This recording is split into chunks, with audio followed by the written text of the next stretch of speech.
Alright, hey everyone, Wanderbot here, and welcome back to the Banner Saga 2. So, we're getting close to Grundar. So let's see, the rain finally ceases, but the wind picks up. You squint into the gusts and have a clear view of the vast plains ahead. There doesn't seem to be much out there, Ivor says. His tone conveys wonder and concern in equal measure. Alright, yeah, we got plenty of supplies. We can rest when we need to. Nobody's taking a whole lot of damage either, which is nice.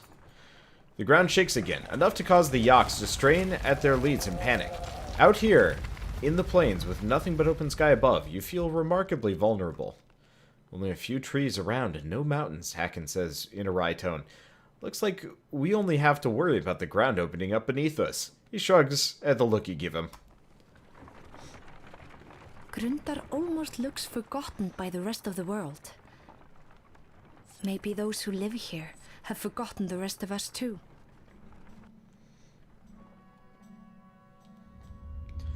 In a field just outside of Grundar, it's probably like Grundar-ish? I don't know. The problem is her accent's so thick, it's kind of hard to tell exactly what she said. But anyway, the caravan spots several creatures you assumed were myth. I don't believe it. Are those? Two horseborn hold simple bronze weapons and stand guard over a few others who look wounded, unable to rise. The size of the caravan makes them nervous. I have to get a closer look. Me too. The two of you advance 100 yards, showing every sign of respect and peace. A number of clansmen push closer too. The male horseborn stomps a hoof repeatedly. The female, tail whipping, brandishes a javelin. Damn, the caravan is scaring them. Let's see. Go tell the archers to put down their bows. Oddleaf looks irritated at having to leave the horseborn, but she does as you say. You slowly advance and point. My name's Alette. Your friends look hurt. The two standing horseborn exchange a look, the female snorting and shaking her mane. You? Help? His voice sounds strained, and his mouth moves uncomfortably around the foreign words. Yes, help. You wave to Ivan, who approaches slowly but confidently. The female looks agitated and speaks in a long stream of consonants. The male responds to her, then turns to you. Help, Roek, and others. I'll try. This is certainly a first. The standing horseborn step aside, allowing Ivan to approach the wounded fighters. Hey, I think we get horseborn after this. With Ivan and Juno tending to the wounded Roek and the other horseborn, the caravan settles down outside the scant town of Grundar. It appears the town is enjoying a small festival. Quite a few clansmen go over to the hill to enjoy the sights and sounds, but return looking disappointed. They called us outsiders, a woman says. They don't want us interrupting their wheat harvesting festival. But their merchants don't seem to mind trading. The clansmen soon shrug it off and take a renewed interest in the horseborn. Some in awe, others in disgust. Okay, so we got people to talk to. The prince. Hopefully he's at least mildly open-minded. The prince is acting even more standoffish than usual. You and Ivor have caught him staring ahead and twisting the ring on his finger over and over. Yrsa quietly stands nearby. Glad to be heading home? Ludin turns to the two of you and offers a polite smile. Even after that chasm, would it surprise you if I said no? Let's see. I thought you hated being so far from Arborang. Life on the trail hasn't won me over, but it's not all bad. It's even possible that I've learned a few things about leading people while out here. You, Ivor, and Yrsa are stunned to hear the prince talk this way. I've grown up in comfort and trained with scholars and fighters. I've never known anything else. Saying stuff like that won't make you any friends in this caravan. But that's just it. Among these clansmen, I've seen the differences. I think I understand them a bit more. That's great, Prince Ludin. I'm glad you think so, but I doubt my father will. Yrsa will agree. My father's not what you would call open-minded. The king's a hard man. He has to be. But his son is his weakness. Can you tell me about King Meinolf? I suppose. There's not much to him. He's king. He draws a hard line on nearly every topic. Talking to him is much like being told what to do, in fact. It's exactly that. I used to think the same thing about my father, sometimes. This isn't about being his son, you'll see. Kings usually have to make tough decisions and stick with them. Maybe someday you'll see why. I know. I just don't think he'll care for my ideas on treating treating with pet commenters. What would you like to be called? We're all people, Prince. Even you. You have a charming way of humbling me.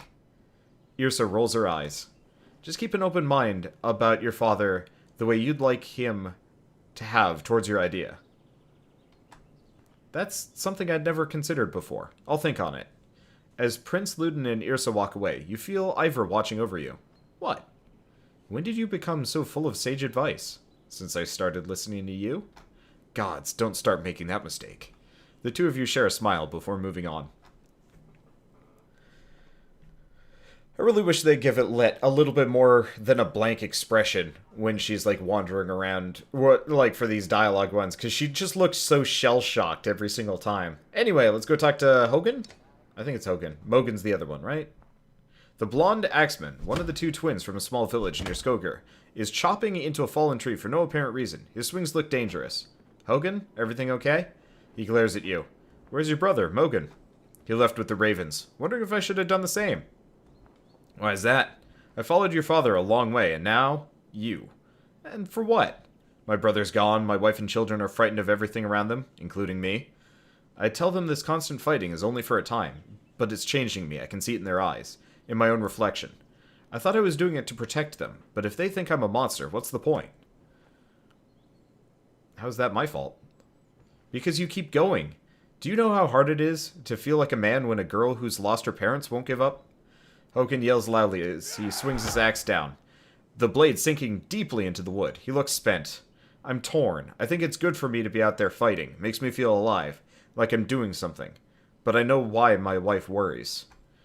Her father was consumed with raiding, felt useless when he wasn't fighting. He died soon after she was born. Deaths. You make big decisions every day. Just make this one for me, will you? Be with your family. Hogan sighs with relief and nods. Well, I'll still be around, but I'll be busy playing with my kids. Thanks, Alette, and be safe out there when you're fighting. So, he retires. I'm okay with it, though. He wasn't that useful of a fighter. Kind of wish I hadn't promoted him earlier, but I'd only spent a little bit of renown on him, so it's not so bad. Plus, we've got a ton of people. Especially if we get some Horseborn after this. Like, it's not a big deal, but, like, look at... Oh... Not only do we get Horseborn, they're already level 5. Though I'm not entirely sure if this is the... I swear there's like another Horseborn on the main screen. On the title screen. Well, anyway, I want to take a look at this. So he's a Horseborn Telu. So, Trample. Charges forward and tramples an enemy, and then attacks from behind. The enemy suffers strength damage during the charge, and is subsequently struck for 1 strength damage per tile the Horseborn moved before the trample. And is left concussed, suffering 20% reduction on his next attack. Oh, what's the other one?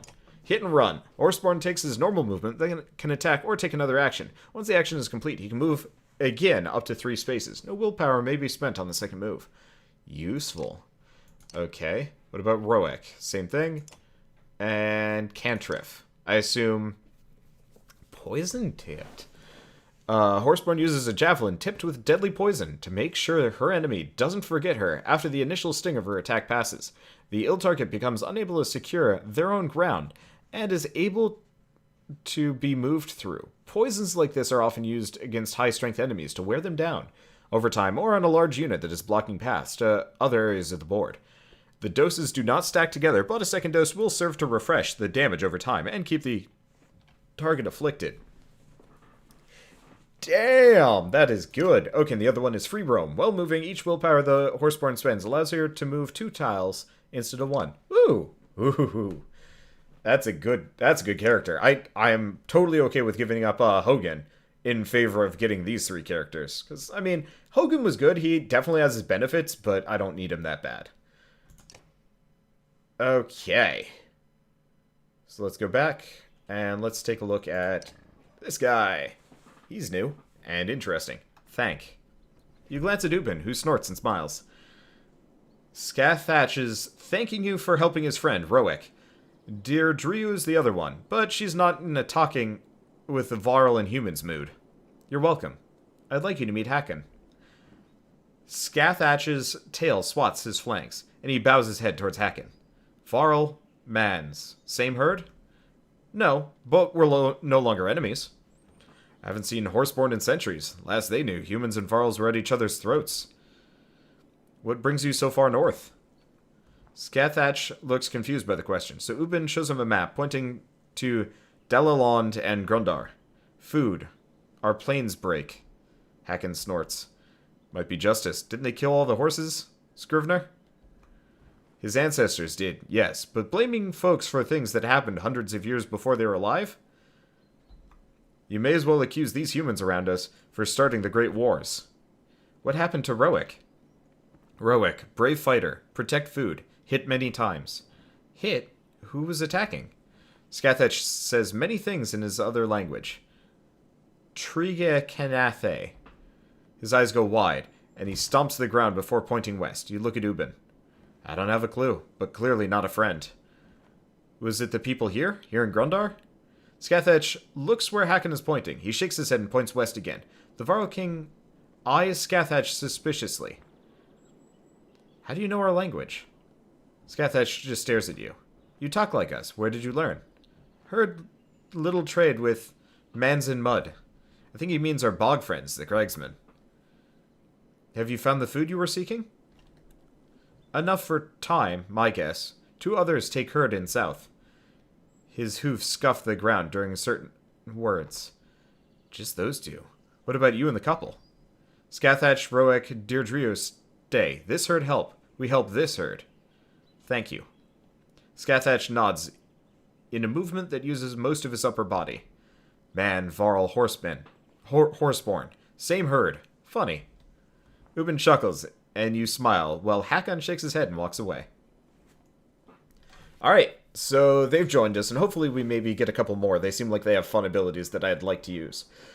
So we've got training that we need to do, and that's probably going to be what we do. But first, let's take a look at what we got. So 1 will per turn is not bad. Strength resist, will per kill, that's amazing. Let's see. This one's pretty damn good. +2 arm talent ranks, +3 arm. Not really that useful. Attacks never deflected. Yeah, so maybe getting the Namegis' ring on a tank could be kind of useful. That's kind of good. Like, the will per turn ones are awesome just because you can more or less just use your abilities left and right. But for the most part, that doesn't matter that much. We got a lot of supplies. We don't have to worry about it too much either. So let's do training. We've probably got several things that we can do. So what can you show me? Okay, what other fighters? Have you used a Varl and an archer to trap somebody? I'm ready. Let's figure this one out. Yeah, might as well farm for a little bit of extra renown while we're here. And this might actually take up the whole episode, but I'm kind of okay with that. Okay, battering ram an enemy into rain of arrows. Ooh, okay. So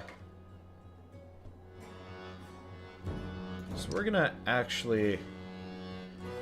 We're gonna move over here. Because this is an archer and they're gonna have to get around him. So we'll just put rain of arrows behind. This is really easy. So we're just gonna rest for the first turn. We want somebody to get close. Might consider resting too. I like the battering ram into rain of arrows though. That sounds really fun. It's going to take them forever before we actually have somebody that we can battering ram. Luckily, we're not in a whole lot of danger here, and it's not like any of this matters. Okay, there we go. There is our victim number 1. So let's do rain of arrows. This is really easy to do. I wonder how much renown we get for it. Probably not a whole lot, but that's okay. That's sneaky, though. Probably not going to use it that much, but it is a good way to get people into rain of arrows. Like, if I was trying for that, that'd be great. It almost might work better, the rain of, the burning pitch move. Because I could see that being really effective. Okay, let's see what else we got. Okay, because I assume we've got several things. Okay, never seen a mender with as much power as this Eyvind, says Sven. But after watching him a while, I bet I can show you how to really benefit from that lightning of his. Alright. So I assume it's just hit a bunch of people with lightning. In a row or whatever. Oh, and we can use Ivan. A chain of 3 or more enemies. Gotcha. Yeah, so we can use Ivan to battering ram people. If we want to. Okay. Battering ram. Oh. That would probably, like, work right now, wouldn't it? Please work.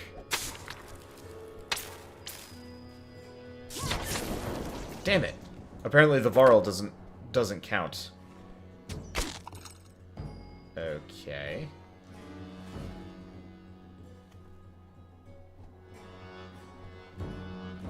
Trying to decide how I can do this. I'm just gonna keep battering ramming people until they're in a fine position there. Oh, this is probably enough, assuming they don't move. And he doesn't go down, because this should be a 3-fer. Okay, let's move over here. Arc lightning. Might actually hit many. We'll see. Science! Energy! Well, one way or another, we just completed that, and that's another, like, 14 renown. Good stuff. Or 16, was it? I have no idea. Let's find out. 18. Ooh, I guess since that one's a little bit more complicated, we get that. Yeah, these are good for promotions, and seeing as supplies are a little bit less rare. Oh, okay. So we'll have to come back later. Don't want to do anything with fighters. Okay, so why don't we rest for at least a day? We'll go to good. Morale's improved. I could go for supplies, but I mean, we got 20 days worth. I don't think we're in a bad situation there. I was considering market. Did we want this? Talent ranks will per turn, not that useful. Arm talent ranks, armor. It's okay. Strength resistant will per kill. This almost seems useful, but not really. Like, this more or less makes it so anytime they do strength damage to me, I resist 2 of the damage, which is really good, but like, I feel like I'd almost rather have like a damage boosting trinket and, you know, upgrade my characters, because we're getting a fair amount of just random trinkets by being out and about and doing whatever. Like, we just got this, whatever the hell this is. Okay, protects from death unless strength is 1. -3 armor. Dodge chance. That's actually really interesting. This would be really good on specifically Mogre. Probably specifically Mogre. Maybe? Because my thoughts are, no, maybe not Mogre. Might actually be better on on like an archer type character, or I'll have to think on this one. It's kind of an awkward use. That or Ivan, come to think of it. What does Ivan currently have? Yeah, because my thoughts are, if we give it to him, he can pretty much just arc lightning, independent of his HP. Yeah, either that or like a will recovery type thing. I'm not entirely sure. Will recovery would probably be equally good on Ivan in a lot of ways. Yeah, no, not really. He's got such a high will bonus that it probably doesn't matter. So I might actually consider putting this sort of thing on him. Because this more or less means he can just keep lightninging people forever. Well, not lightninging for people forever, but he won't die that fast, and the dodge chance is useful. I don't know. I'll have to think about it. Either that or we put it on, like, Gunnulf. Just because he's got a really high HP pool, but his armor's kind of garbage. What item does he have? The gloves. +3 strength. I mean, the +3 strength is useful. No, it's not. Okay, so here's what we're going to do. Unfortunately, Gunnulf's going to need to be promoted. Dang. I was thinking I could give it to Alette so she does more damage, but I can't do that either. I don't know. We'll think about it. I'll keep looking at artifacts, too. Alright, well, I don't think there's anything else, so I guess let's just continue on. We'll figure out using that renown later. Now that Roex had a chance to heal, 2 of the Horseborn are heading south to deliver some supplies to their people. What crazy idea is in your head, Scrivener? With the world falling apart around us, there may not be another chance to trek down south. Listen to yourself, the world is breaking. I don't expect a human to understand, but a Varl as old as me has more important goals than just staying alive. What about that competition you Varl have for who lives the longest? I've always understood the rules to mean you're actually doing something, not holding up somewhere safe. Besides, my guess is Snorri didn't make it out of Grafheim when the Sunder attacked. I might already be the winner. Well, I'll miss your stories, Ubin. With any luck, I'll have more of them when we meet again, little one. You taking your hired muscle with you? I'd feel better if Gunnulf stayed with all of you. That blade of his is sure to attract the wrong kind of attention. Wrong attention might find you anyway. Then, who will protect you? I'm old, not an idiot. I've learned a few tricks to keep my head on my shoulders. The younger Varl shrugs and walks off to find food. Then be safe, Ubin, and join us again if you can. You know where we're going. Don't worry about me. Just make sure you're alive to see this thing through to Arberang. Farewell. Scrivener says a few more goodbyes before departing with the Horseborn. Well, I mean, he's not an important character, but I honestly, like, Ubin was one of my favorite characters from the first game. Even though he had, like, a really limited role, he was kind of fun to read about. He's got a great design, too. The governor catches up to you and asks for a moment of your time. His bodyguard is beside him, silent. It's not getting any easier, is it? It probably won't get easier until we get to Arberang. Quit fooling yourself, girl. The capital is going to be a different battlefield, but a battlefield nonetheless. We'll see when we get there. That's a reaction. If you wait for people to attack before acting, you'll wind up with a blade against your gut. Blade in your gut. So what should I be doing? Training fighters, making the decision to leave weak members behind. Arrive in Arberang as a hardened army. You sound like Bolverk. That Varl knows how to survive and keep others around him alive. That's why I originally hired him. I'll consider what you said. The governor is about to react, but calms himself. Get us across this wasteland, and try not picking up any more strays, will you? He sneers in the direction of the Horseborn before leaving you. Yeah, I think I'm going to wildly ignore him for most of this playthrough. Clansmen get us food. And honestly, that's the big threat here. I can fight Dredge till the day is done. But, oof. Yeah, problem is morale declines every single time. Okay, a few of the Weavers have been smiling more than usual lately, and now you know why. Aleo leads children out from behind a cart in new costumes. Some have horns on their headbands, while one red-headed girl wears a green cloak like yours. A boy wearing a dark red cloak is carrying an axe.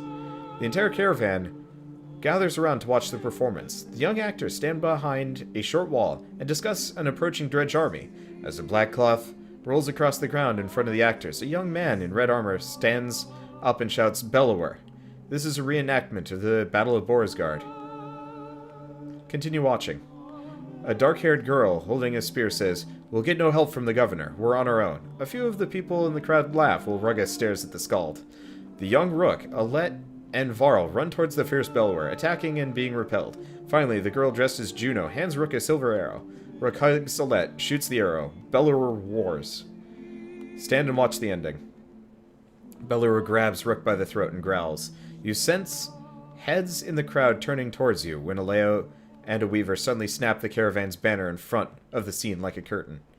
As the banner lowers, the young version of you cradles the boy dressed as your father. The other actors stand in a semicircle around you and begin singing a familiar tune. The crowd joins in, and an impromptu line forms with everyone walking by to lay a hand on your shoulder. Hey, morale improved, and we're down, and I didn't have to do a damn thing apart from watch it. Game trail. One of the few gathered hunters says, looking at the beaten path of grass. No telling what we might find down it, but it'll fill some stomachs. Okay. Make a wager for who brings back the biggest kill. Everyone in the group starts smiling and tossing coins into a purse before heading down the trail. When it branches, 2 hunters sprint left, 3 think the center trail looks promising. You consider what to do. Let's see. So we can follow the left, go down in the center, take off on our own, or search the ground for clues. The other hunters look paths with cloven hoof tracks. There's a chance you could kill the largest hog among them. To the right are rabbit tracks, and possibly something much bigger, but it's hard to tell. Let's go on off to the right on our own. You choose to hunt alone, and move down the path quietly. Sure enough, a couple of hares bolt for cover before you can sight them. But it's not you they're afraid of. The scent hits you as a bear crashes through the brush nearby. You instinctively aim and fire, scoring a shot no one will ever believe. You shot 537 pounds of meat. However, you were only able to carry 100 pounds back to the caravan. 100 was wounded, but it will heal. The 2 others brought back a large boar, but you were certainly the victor. You give everyone back their coin, and drinks are shared while the injured man's leg is bended. Later, the entire caravan enjoys the stories of the hunt while feasting. Yeah, supplies! This is why I have all the clansmen. Because forage, man. We can rest whenever we want. Ahead, the caravan comes to an immediate halt. That's the second feigned shoe this bloody beast has thrown in a day. The ox tender curses. It'll take some time to see to the ox, so you call for a camp.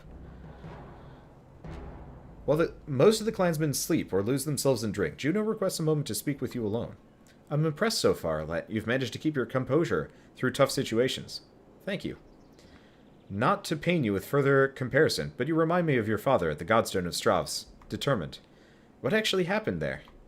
Your father faced down his fears, walking through thousands of dredge to obtain the only weapon that could bring down Bellower. That's incredible, and frightening. I don't know if I could do something like that. The Vulca gives you a maternal smile. Neither did he. Juno patiently awaits your reply. I don't understand how you got involved in all of this. At times I think this is all my fault. At others, I'm not sure I could have stopped it. She sees your wide-eyed expression and attempts to clarify. How I became involved is confusing at best, but you and I share something in common. We're both learning what we have to do as we go. But only the future will tell if my role is villain or hero. Why me? Couldn't others learn to lead this caravan? The straight answer is yes, others could do it, but the clansmen chose to follow you under that banner. If you didn't appear worthy, you would be replaced. That doesn't sound like I have much say in the matter. Quite the contrary, your every decision is your say in the matter. You keep all these people alive as best you can, as if they were all from your own clan. That is rare and needed. Tell me his death meant something. I can't do that. Rook's death was unfortunate, but his life was very important. The people he brought here from Skogar, including you, and all the others along the way, are being forged into what the future will require. The previous era of peace is over, and one of survival has begun. Arborang may be the best shelter for the coming storm, but the people there are soft, too dependent on a society that will no longer exist. Because of the dredge? Partially, but mostly because of a coming darkness that is pushing the dredge. You keep talking about darkness, but no one's ever seen it. You've seen the signs of its coming, dredge in numbers, the land breaking apart. It's a force unlike any other. I wish I could say more, but even the Mender Council is ignorant to this. Thank you. I should get back to helping the others. Before you go, there's one thing I must address with you, the Serpent. The chasm at Ormsdollar and the tremors in the ground concern me a great deal. Yeah, me too. Should that incredible creature ever resurface, do not attempt to stop it. It would take power unseen in ages to affect the Serpent. If you see it, run. Her words chill you as you find yourself nodding to her command. I mean, go figure, the thing breaks mountains. I don't have anything like that. Alright, let's see if I can do more training. Nope, no more training. Okay, we could do some promotions. Morale's looking okay. Let's rest once. We've got enough supplies for this. And Honest will probably just leave. I could do more like hero modification, but we can do that before a battle depending on who's available. I'd rather save my renown for the last second like that. Because you never know what you're going to run into, and you never know who's going to disappear on you. Scouts report subtle movements around you. We're being followed. Studied, maybe, she says. Can't tell how many. It's like they disappear if you look directly at them. Grab some fighters to join you in a patrol. You decide to take the offensive and gather some fighters. As the caravan continues forward, your small group makes several laps, checking rock outcroppings in small clumps of trees. While you find nothing, you cannot shake the feeling the scout is right.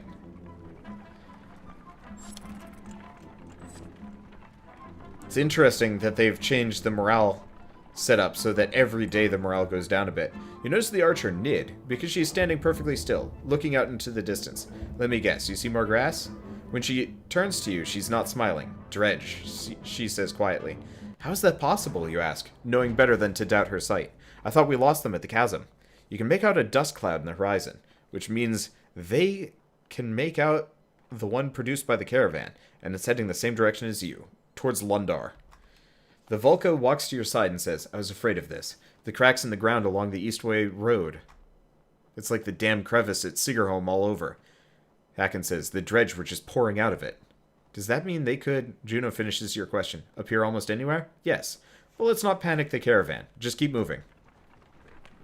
Yeah, the dredge were confined underground, so I'm not surprised. Alright. I was gonna... Lundar, the Archer's Haven, home to the finest fletchers in the world, though it appears beset with war.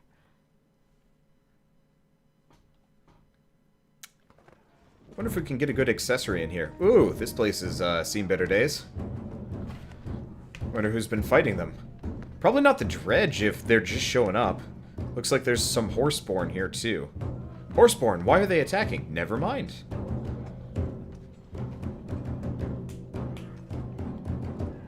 I just realized we have like a silly amount of Varl. Then again, these are possibly the only remaining Varl, so go figure we'd have like a large number of them. Looks like the dredge are hitting the town too.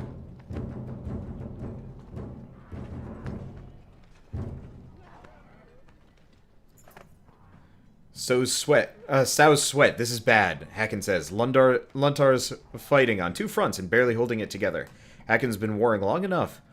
Long before you were ever born. His worried look is unsettling.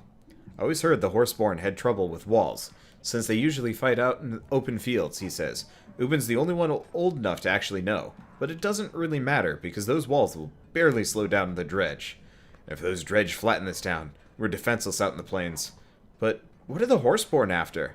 All eyes turn to Roek, Deirdre, and Scathach. The three Horseborn in your caravan are pointing and talking excitedly in their own language. Deirdre nods towards Roek, tossing her head and baring her teeth. You are surprised by the look of savage fury on their faces, as the couple takes off without warning, charging the attacking Horseborn.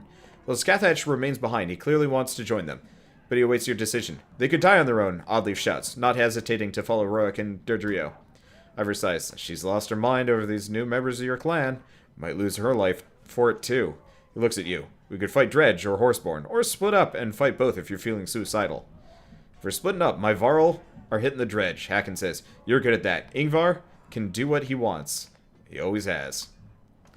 Okay. Let's split up. I'm kind of hoping I can control both. I've got some pretty strong fighters, and if I get 2 fights, we're good. Now let's go with that one. The governor steps aside. Alette, splitting your forces at a time like this, well, it's a childish mistake. I've made my decision. The Varl follow Hakon through the breach in the town's walls, while the rest of your fighters and clansmen follow you into the fields. There are more of them than trained fighters with you, but smart tactics could still win this fight. Okay. Let's see. Oddleaf is hemmed in near 2 Horseborn you assume are Roek and Deirdre, but we've kicked up dust cloud burrs in your sight. But the kicked up dust cloud blurs your sight. Meh. We can drive a wedge straight for her, but these Horseborn are fast. If they outflank us, we'll take heavy losses. We gotta save Oddleaf and the others. The governor says, I know she's your friend, Alette, but we'll be exposed. Do you really want to risk everyone here for her and those 2 Horseborn? We're saving our clansmen. Ivor shouts for a wedge formation. Everyone charges forward towards Oddleaf and the 2 Horseborn. We might lose people. That's a bit of a concern. This is probably also going to be the hardest fight I can possibly pull. So we can't take her out. Let's rethink what we've got. So we got Ivor. We've got Alette. Let's see. Scathach. Scathach ain't bad. He's a little bit on the flimsy side. We have Oddleaf. I have no choice but to use her, so presuming we don't lose her along the way. Let's see what we can get her. So let's get her Artery Strike, probably.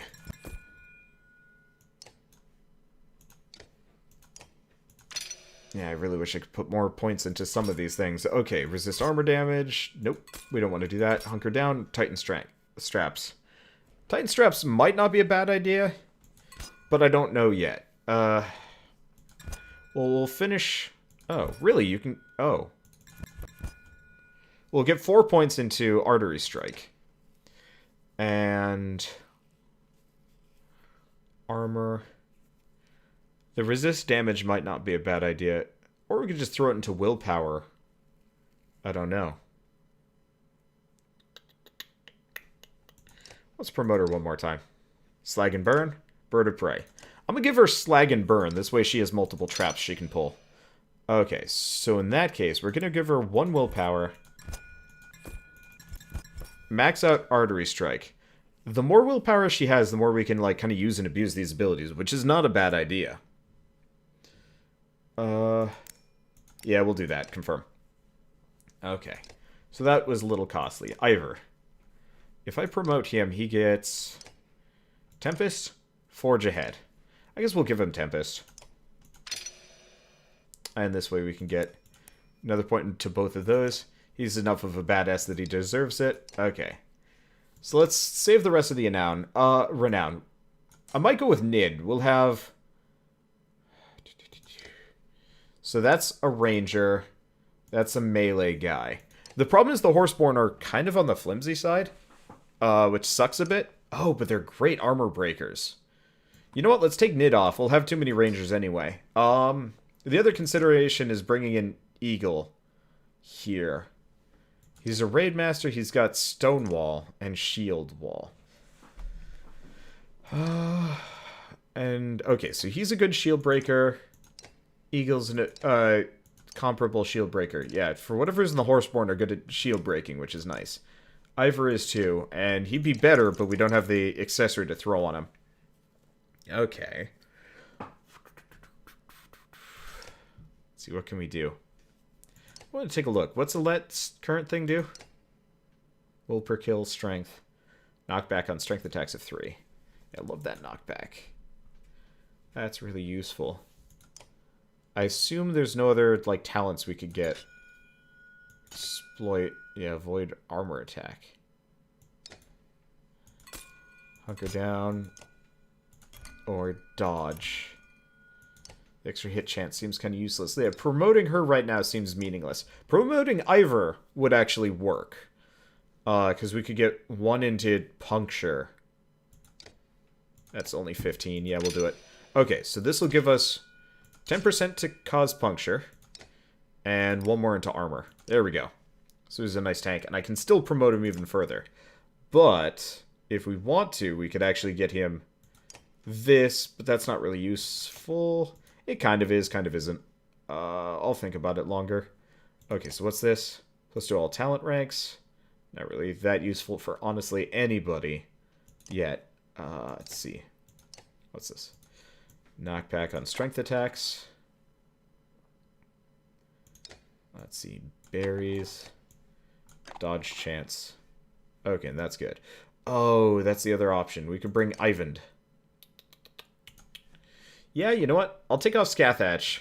We'll bring Eagle. Eagle is Eagle needs some kills anyway, and that whole lightning bolt thing is always useful. Ready for battle.